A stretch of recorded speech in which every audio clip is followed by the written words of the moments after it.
Welcome to today's DILAX Lab. I'm very happy that you tuned in today to listen to some insights from the market.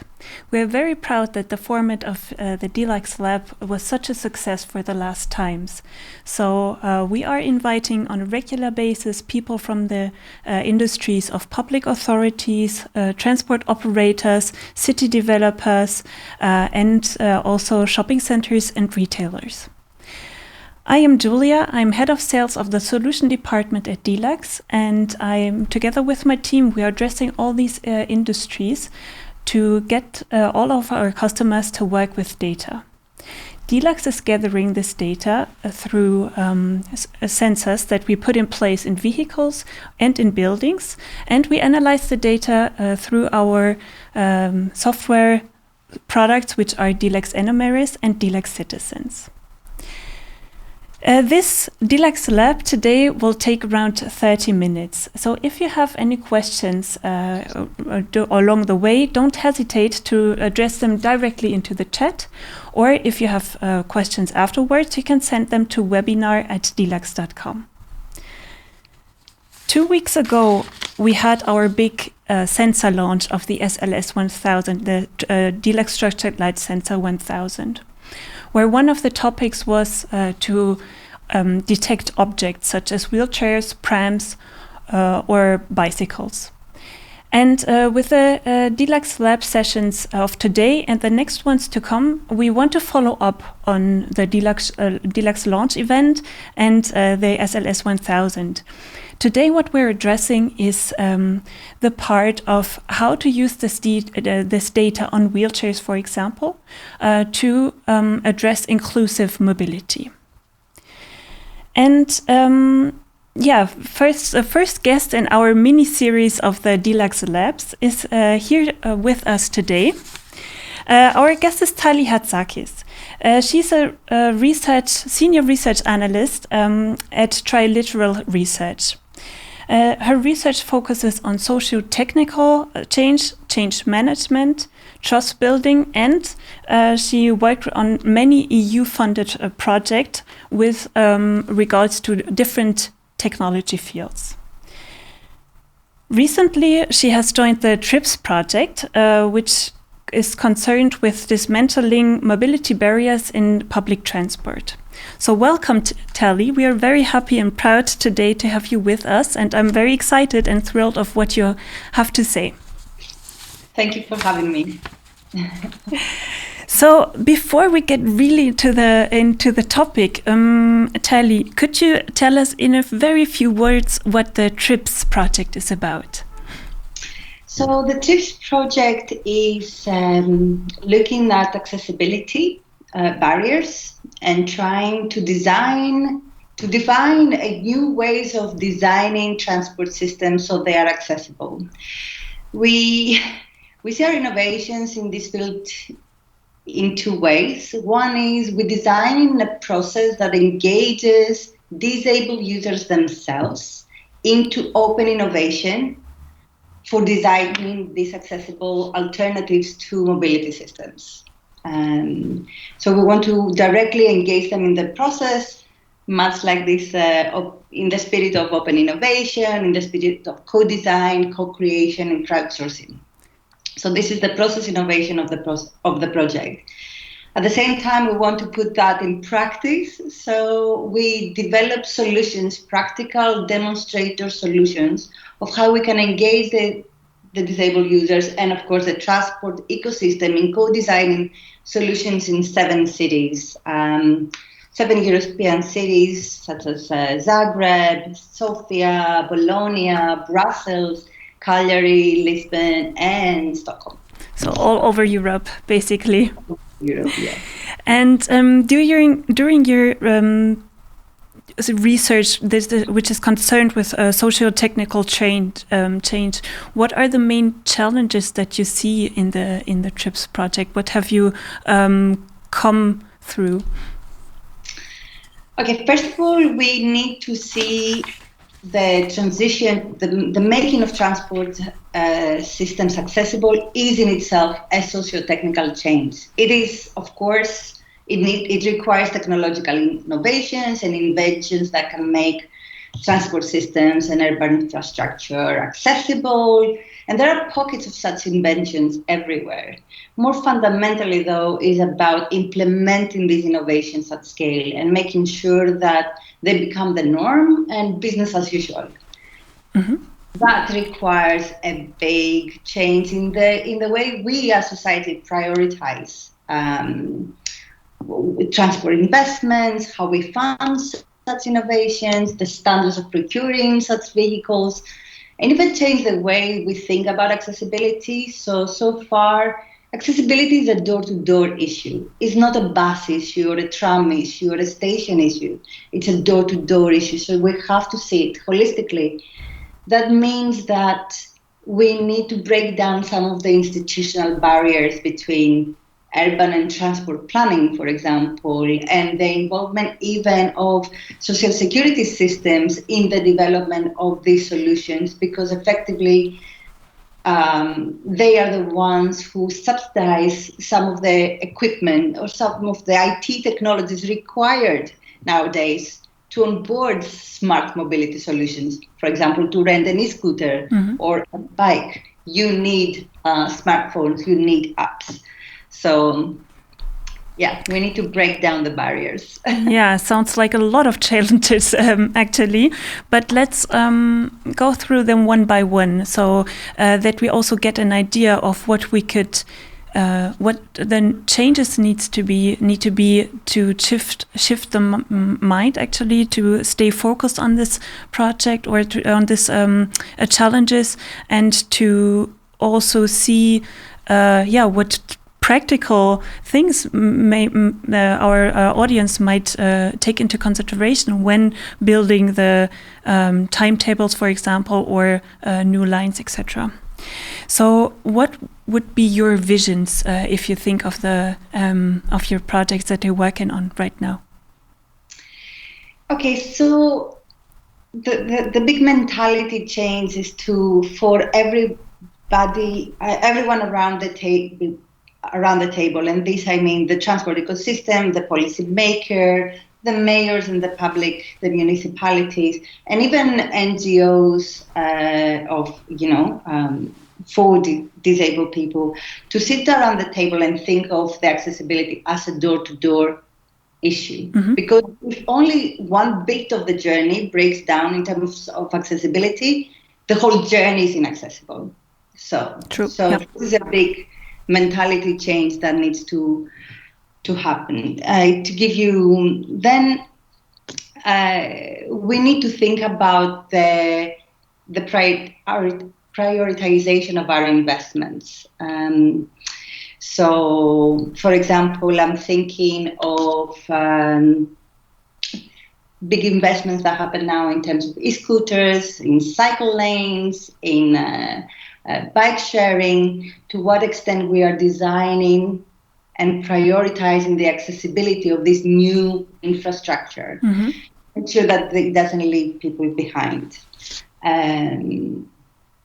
Would like to talk a little bit more about this as we maybe go along. The other thing we need to think about is the intersection between assistive technologies, the long canes, the wheelchairs, and how these communicate with the transport ecosystem. So we need to think about that. And it's not only about the accessibility of the infrastructure.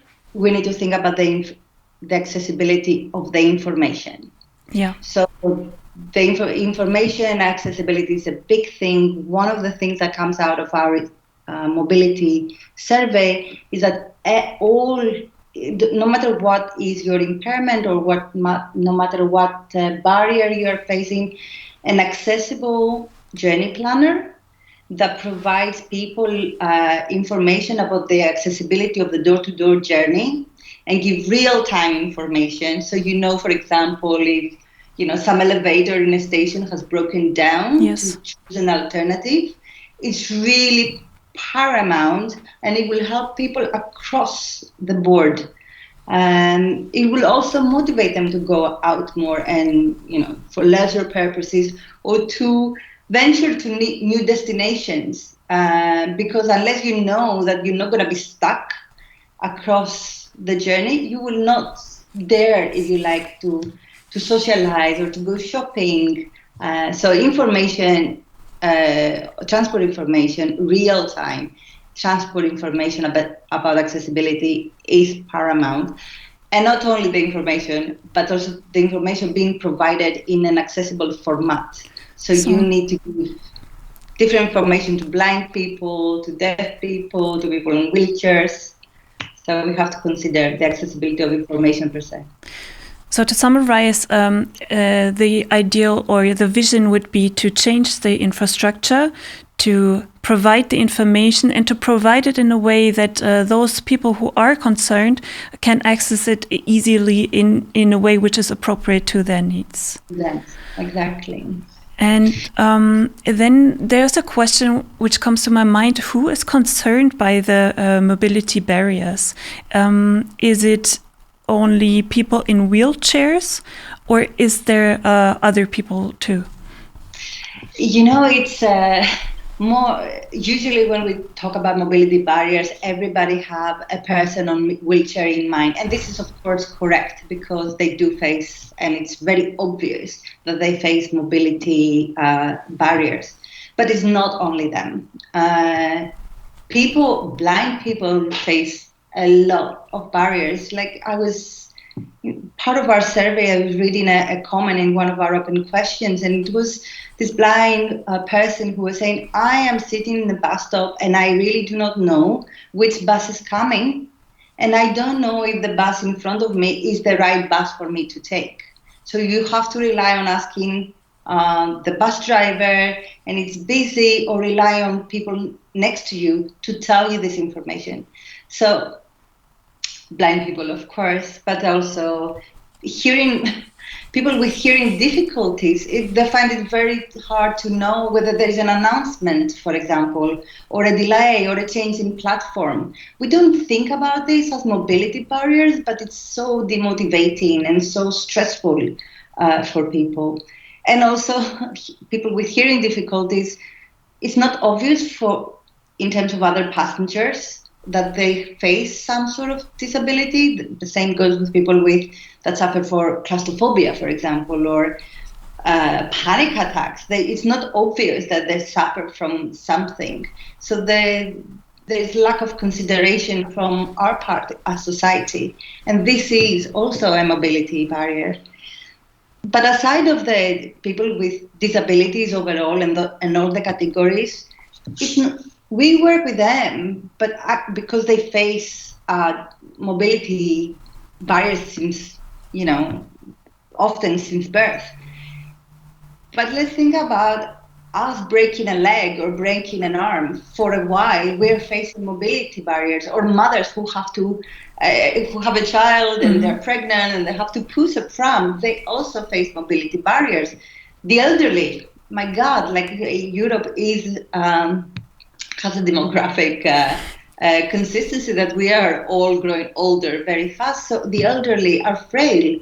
Sometimes they cannot stand, they cannot grab and hold on to things. So onboarding and offboarding is difficult for them, and waiting in bus stops for longer, it's really hard and demotivating. So these are also considered and should be considered mobility barriers. So it's not just for the disabled people. They are in many different categories. Even foreigners to go to another city, like abroad, and they don't understand information very well. So that's also kind of stressful.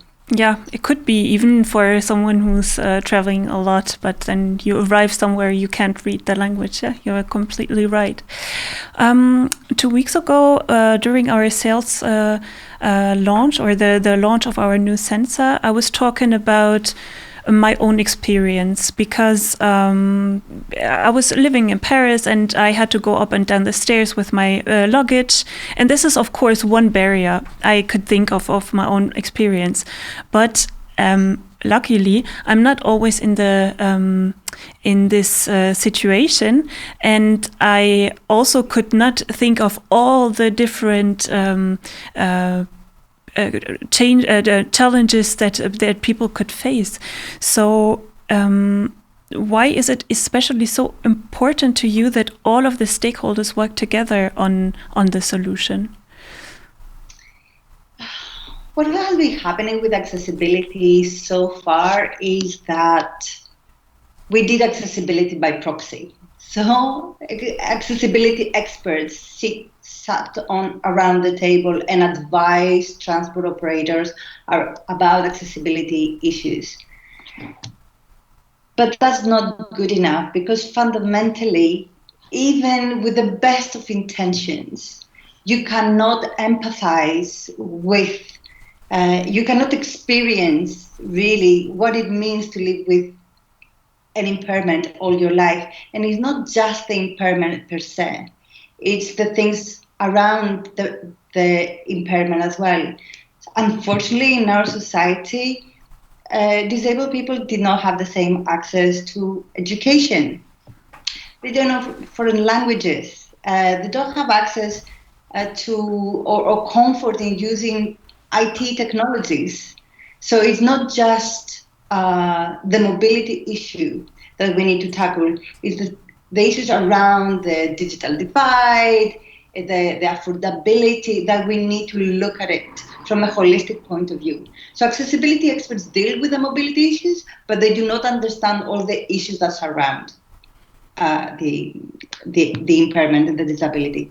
So when we design systems, we need to have not just one set of impairments, let's say people on wheelchairs, but people with different kinds of disabilities around the table, sitting with the experts. Because of course, if you design a bus, it needs to cater for everybody's needs. So, and because, let's be honest, trust building cannot be developed by proxy. You need face-to-face interaction. Yes. Yeah, you're right, and you need also the right insights from the people which are really concerned. And it seems that, I mean, by talking to you, it seems that the percentage of people which could have a transport barrier somewhere, mobility barrier, are not limited to one group, but are a very, very broad group of people that we should consider more carefully in the future. Yes, you are absolutely right, and often even at policy making at the moment, we are not accounting for the different groupings that face mobility barriers. We tend to focus on the registered disabled, and even not even the unregistered disabled are calculated, but we need to think about it more holistically and demographically. You know, how many people in these categories, what is the actual percentage of all these people? Because that should inform our investments. So if, for example, mothers with prams cannot use cycle infrastructure, or the elderly, or the disabled, or people that carry their suitcase, or me with my shoulder problem, like who are we investing for? So we have to think about the pros and cons of that. Yeah. You were also talking about the journey planners before. What impact do you think could real-time data have for the planning of the trip? In our survey, we found that the journey planner is the single most important solution for motivating travel for leisure and shopping. In some senses, if you are in education or if you are commuting, that's because you are taking, if you like, established journeys. That was not very. But if we want people to, disabled people to have the same socializing opportunities like we have, the journey planner is the single most important solution across the board. It doesn't matter whether you're blind or you are on wheelchair, whether you face intellectual disabilities or learning difficulties. It's across the board the single most important thing, and in all countries, because our survey was in 21 countries across Europe. So there you go. This is the one single solution that will make their life easier, more comfortable, motivate travel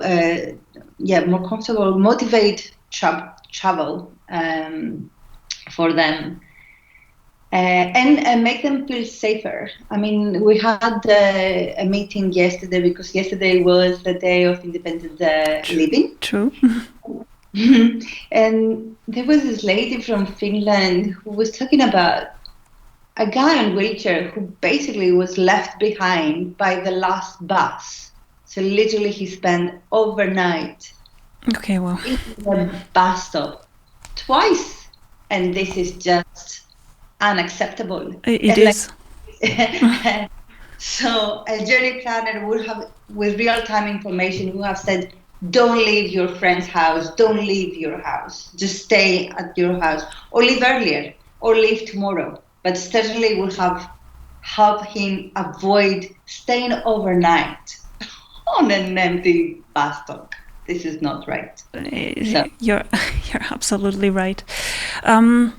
The topic on real-time data is very present right now, also in other contexts. So I'm hoping that the public authority will use it because they have the real-time data now more and more available anyway. If we now add at least the data on the number of wheelchairs or pram spaces available in the different vehicles and push them also into real-time, I think this could make a real difference. But it's in most tenders that I've seen during the past year, 1.5 years, it's commodity to put it in. It's just a time of now putting it in place. So I would think that this is the first step also to more inclusive mobility. Yeah, you are absolutely right. With one of the, I think the number 3 key problem with, in terms of accessibility for people was getting on and getting off a vehicle, especially people with wheelchairs or even blind people who cannot, we need to hold on safely and don't know how to avoid the crowd. It's really important for them to know how crowded it is. And also people with claustrophobia and panic attacks, hate overcrowding, it's really stressful for them. But also for people like autistic, with autism, or it's really, really stressful to be surrounded and enclosed by crowds. So knowing how loaded the next bus is, it will make a big difference in not only getting on and off, but on their comfort on board. And some people choose just not to board and wait. And on average, that's quite shocking as well. For an hour's journey, it can take on average, which means a little bit less, but also could be a lot more. For an hour's journey, it can take 20 minutes more for disabled people to reach their destination, just because they avoid either buses are not accessible or they're overcrowded, so they have to wait. Yeah, that's an important number to remember if we think of it completely. To get a little bit more concrete now, what prototypes have you been working on during the work that you've done already? Oh my God! Okay, how much time we have? Yeah, 5 minutes approximately. I am so proud of our working team. Some of our solutions have been down to earth, and we consider the accessible journey planner a down to earth solution because we have the means to do it. I mean, we have the databases of the timetables, we have the accessibility of the infrastructure. We just need to bring everything together. But we also had more futuristic ideas. So, for example, how about a flying wheelchair that combines people carrying drone technologies with wheelchairs, so we can have wheelchairs that fly on low altitude to avoid traffic jams or obstacles. We had accessible versions of autonomous smart cars, because we know it's going to be a car sharing schemes for this, but we want to make sure that they can cater for wheelchairs, either motorized or hand-cranked wheelchairs that can have different kind of voice activations that can provide information for the blind. So it's not a completely new, but we just want to make these kind of solutions accessible, loaded with accessibility features.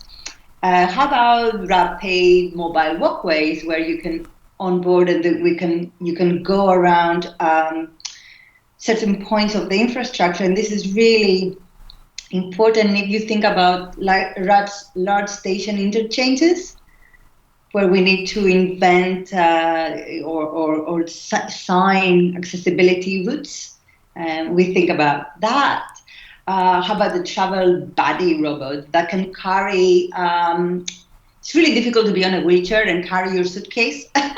So I can imagine, yeah. So how about if you have like a robot buddy that can accompany you and carry all this stuff, but also protect you from passing crowds, because that kind of safety is really important. We have a LiDAR-based navigation systems that can use sensors and give you 3D reconstruction based on augmented reality, and give you navigation, step-by-step navigation, because if you are blind, you count your steps.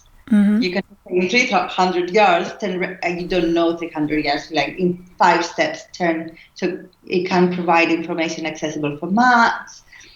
We have smart onboarding information systems that provide information in accessible formats and about accessibility, how you get off a train to find the next elevator, for example, to take you to where you go. Or assistive robots to facilitate and make sure that you onboard and offboard. It's like a station manager, or a station staff that helps you go on board and offboard safely, which is a big issue for people who face mobility issues. And we are also working on an accessible bus stop. This is actually, we're putting this in place in Sofia. Would you like to join us? Yeah, these sound really very futuristic, some more, maybe on a short term realistic to realize. Tally, my last question: since we have clients from all over Europe and the world, basically, do you see within Europe differences, or do you have different approaches for the projects that you're addressing? There are big cultural differences between EU countries in the way we invest in accessible infrastructure, in the way how the social security systems cater for the disabled in their countries, but in the mentality of the society towards disabled citizens. And also, I guess, the involvement of the public sector with the users and the type of consultations, opportunities for consultation exist for them. So it's striking how easy it was, for example, to set up working teams with the transport ecosystem and the users in Stockholm as opposed to Sofia. Mm-hmm. And if we can harmonize and elevate, the playing field, it would be fantastic. And I am in Greece, and Greece is not doing well on that front either. So, yes, there is a way to go, I think. Yeah, it really sounds like it. Tally, thank you very, very much. We still have time for one question from the audience that I would like to ask you. So one question is, the public transport operators are also part of the TRIPS consortium. What is the impact their participation has or will have potentially? Well, for one thing, we're going to put these ideas, or some of these ideas, in practice, and they are contributing into developing this into demonstrators and prototypes, but also creating the business case for them. And we hope that this then becomes exemplars for other cities to follow. That is on the kind of technical innovation and the systems innovation, what we are contributing. But more importantly, we're creating a new culture of working together and new processes of working together. And if they can be spokespersons for the success of the process itself, that for us is a big win as a project, because then we can take this in other cities and create ecosystems of working together and working teams over there, and that will be amazing. And if there's now amongst our audience someone who wants to participate, how could they do it?